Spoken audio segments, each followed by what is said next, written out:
Gracias.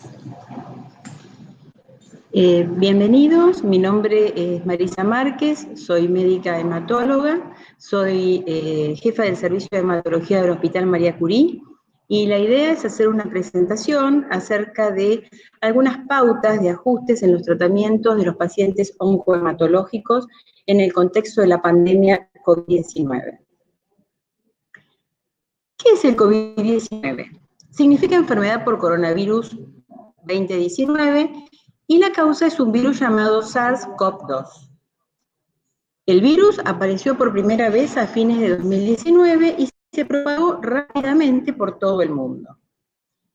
La mayoría de las personas que se contagian por COVID no enferman gravemente y en muchas zonas se les ha pedido a los habitantes que no salgan de sus casas y se mantengan alejados de otras personas con el objetivo de desacelerar la propagación del virus. Los primeros informes de casos son de Wuhan, una ciudad de la provincia china de Hubei, a fines de 2019. Y se han notificado casos en todos los continentes, excepto Antártida, y han aumentado constantemente en muchos países. La infección comenzó a esparcirse rápidamente, primero por China y luego por el resto del planeta, haciendo que la OMS declare formalmente la pandemia el 11 de marzo del 2020, cuando se habían diagnosticado más de 118.000 casos en 114 países. Y desde ese momento, el mundo entero ya no fue el mismo. Las personas que padecen COVID-19 pueden tener fiebre, tos, dificultad para respirar, entre otros síntomas. Según la Organización Mundial de la Salud, la tasa de letalidad es muy variable.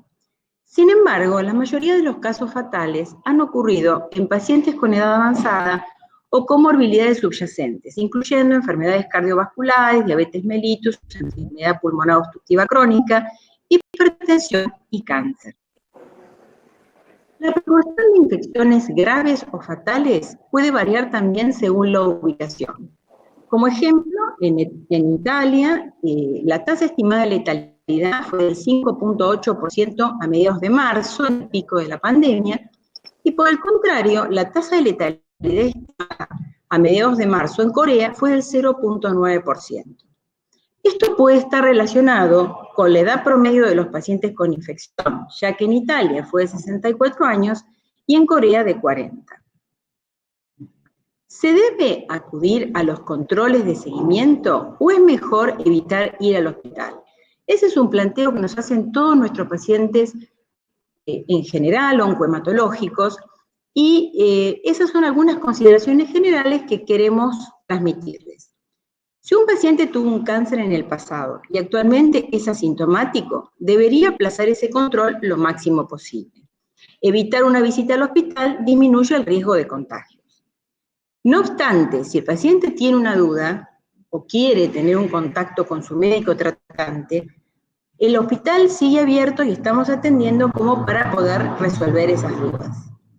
En caso de que tenga una quimioterapia programada y no tiene síntomas, se siente bien y no presenta antecedente de exposición al virus, entonces ese tratamiento de quimioterapia puede continuar sin interrupción, según lo determine su médico. ¿Cuál es el comportamiento sugerido en hospitales, clínicas y consultas médicas? Evitar el contacto físico directo con el médico, el equipo de salud y toda persona que circule dentro del hospital, evitar aglomeraciones y estar encerrados en grupos, permanecer el mínimo de tiempo necesario en el hospital. Los pacientes deben ir acompañados por solo una persona, la cual no debe tener ningún síntoma de gripe. Y las visitas a los hospitales deben ser mínimas, solo cuando sea estrictamente necesario. Pero, ¿quiénes son los grupos de riesgo en oncología? Los inmunocomprometidos. ¿Y quiénes son esos grupos de riesgo? Aquellos pacientes con enfermedad oncológica, oncohematológica, en tratamiento con quimioterapia y o radioterapia en los últimos 6 a 12 meses. Aquellos pacientes con neutropenia secundaria, enfermedad oncohematológica o tratamientos inmunosupresores. Aquellos pacientes que recibieron trasplante autólogo hematopoyético dentro de los últimos 2 primeros años, o trasplante alogenéico dentro de los 3 años recientes, o si se encuentra a menos de 1 año de suspendida la inmunosupresión. Aquellos pacientes que tienen disminución severa de las gamma globulinas o alguna otra enfermedad que le provoque una depresión severa de su sistema inmunológico. Pero, ¿qué pasa con los pacientes hematológicos? Pasamos entonces ahora a discutir y comentar brevemente las recomendaciones que la Sociedad Argentina de Hematología ha hecho para pacientes hematológicos en el contexto de la pandemia SARS-CoV-2. Las recomendaciones diagnósticas y terapéuticas para el manejo de las enfermedades hematológicas solo tienen un carácter orientador y en ningún caso reemplazan el criterio médico. Siempre debe evaluarse riesgo y beneficio de las diferentes conductas en cada paciente. Vamos a tratar entonces brevemente cada una de las patologías oncohematológicas que nos ocupan. Hablando de linfomas, dijimos que vamos a hacer nada más que recomendaciones generales. Postergar los controles clínicos y de imágenes de los pacientes que se encuentran en remisión y en periodo de vigilancia. Se sugiere la comunicación telefónica con el médico para aclarar dudas y actualmente tener en cuenta que continúan las atenciones en consultorio y de tratamiento en todos los servicios de oncohematología. En caso de una saturación del sistema de salud que imposibilite la continuidad de los tratamientos, se realizarán aquellos de subtipos más agresivos por sobre los indolentes, siempre aplicando el criterio médico. Por otro lado, muchos de los pacientes con linfomas también reciben tratamientos radiantes. Estos pueden tener diferentes objetivos, como puede ser la paliación, como para control de síntomas, una consolidación o ser verdaderamente un tratamiento. Deberá considerarse que todo tratamiento radiante conlleva algún grado de inmunosupresión, por lo que deberá evaluarse riesgo versus beneficio en cada caso individual. Los tratamientos de radioterapia que se realicen surgirán del consenso entre los pacientes, el equipo de radioterapeutas y los oncohematólogos. Otro tema que vamos a comentar es la leucemia linfática crónica. Los pacientes con leucemia linfática crónica, ya sean tratados o no, tienen inmunodepresión, por ende un mayor riesgo de enfermedad grave por COVID-19. Pero quizás haya un riesgo menor para los pacientes con leucemia linfática crónica que para aquellos con antecedentes de patología cardíaco-pulmonar. Además, estos pacientes, como siempre hacemos, es decir, y en este caso enfatizamos, deben tener aplicada la vacuna antigripal y la vacuna antineumocóxica. En relación a los tratamientos, tenemos algunas recomendaciones generales que se tendrán que adaptar a cada caso en particular. En los pacientes que requieren tratamiento, se sugiere no administrar quimioinmunoterapia y sí la utilización de inhibidores de la tirosina quinasa Bruton, como puede ser el ibrutinib. Si ya están con ibrutinib, no suspenderlo. La ventaja que tiene el ibrutinib es que es una medicación que se administra por vía oral y permite espaciar los controles y que los pacientes no tengan que venir a hacer tratamientos dentro del hospital. No hay datos sobre la prevención primaria profiláctica de infecciones con gamma globulina en el contexto de pandemia COVID-19, porque normalmente tienen los pacientes con leucemia linfática crónica hipogamma globulinemia. No obstante, se sugiere continuar en aquellos pacientes con leucemia linfática crónica con hipogamma globulinemia menor de 400 miligramos por decilitro con las infusiones profilácticas de gamma globulina, ya sea endovenosa o subcutánea. Pasamos a otra patología que es la leucemia mieloide crónica. Los pacientes con leucemia mieloide crónica no parecen tener mayor riesgo de contraer COVID-19. Ni la fase crónica, ni los inhibidores de tirosina quinasa, que son los que habitualmente se utilizan para el tratamiento de esta enfermedad, parecen inducir un estado de inmunosupresión clínicamente significativo. Entonces, los tratados con inhibidores de tirosina quinasa no deben interrumpir el tratamiento a menos que el equipo tratante lo solicite. No hay datos publicados sobre el curso de la infección por COVID en pacientes con leucemia mieloide crónica y los informes son escasos y anecdóticos. Los pacientes no deben interrumpir o reducir su medicación sin el consejo de su especialista. Para las enfermedades mieloproliferativas Filadelfia negativas, en este grupo de patologías que constituyen un grupo que son las neoplasias mieloproliferativas, se recomienda no discontinuar los tratamientos citorreductores con hidroxiurea o con interferón iniciados. Intentar aumentar el intervalo entre los controles de hemograma en pacientes que se encuentren estables con su tratamiento. La misma recomendación corre para aquellos pacientes que estén con larga data de tratamiento con ruxolitinib. No así los que estén comenzando, donde se evaluará riesgo-beneficio de inicio de tratamiento y frecuencia de controles. Pasamos ahora al mieloma múltiple. En el caso del mieloma múltiple, las recomendaciones generales sugieren no suspender el tratamiento, salvo que el paciente así lo requiera. Se debe garantizar el inicio y la continuidad de un tratamiento óptimo a los pacientes con mieloma múltiple de reciente diagnóstico, valorando siempre riesgo-beneficio. Se recomienda no comenzar tratamiento en pacientes con mieloma múltiple indolente, cualquiera sea el riesgo que tenga ese mieloma. Se evaluará, por otro lado, la suspensión de la dexametasona en pacientes que están avanzados en su tratamiento y que muestran buena respuesta con el objetivo de limitar la inmunosupresión. Se recomiendan también tratamientos orales por sobre los parenterales para evitar la circulación tanto de pacientes como de familiares y de la utilización del recurso del personal de salud.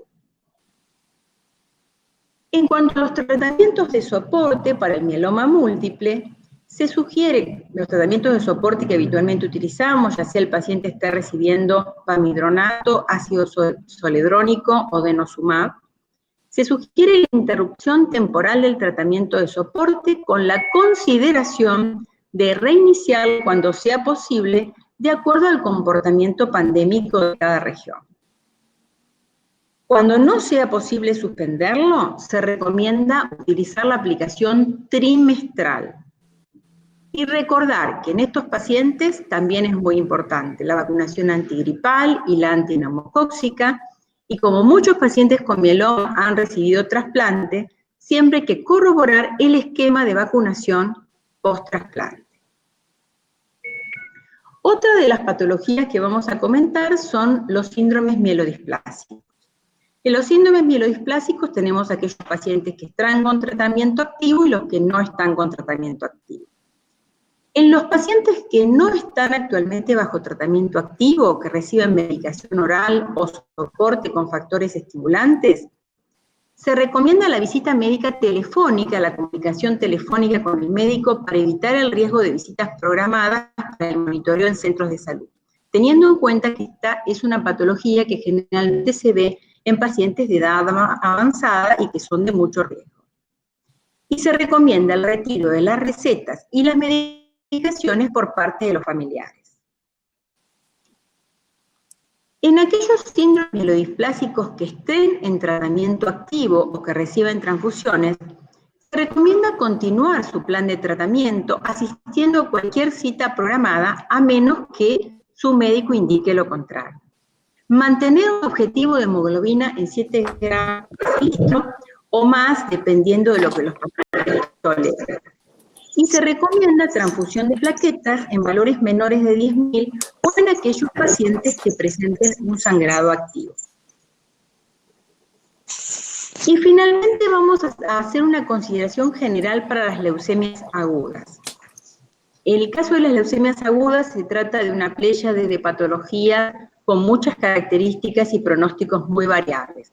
Por eso tomé las recomendaciones generales de la Sociedad de Hematología para todas las leucemias agudas, y cada caso en particular será considerado.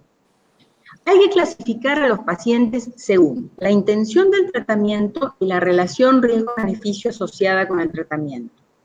Abordar los resultados moleculares de estadificación previo a la decisión terapéutica.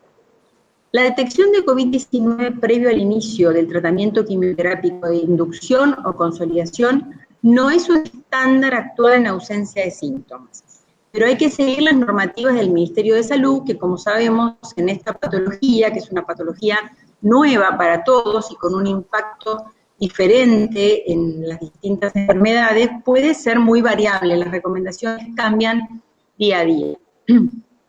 Vamos a categorizar a los pacientes con leucemias agudas en 3 grupos. Nivel de prioridad 1. Aquellos pacientes que por su edad y sus factores, su tipo de leucemia y sus resultados moleculares, puedan tener una terapia con intención curativa. Nivel de prioridad 2, terapia no curativa con probabilidad de extensión de la vida por más de 1 año.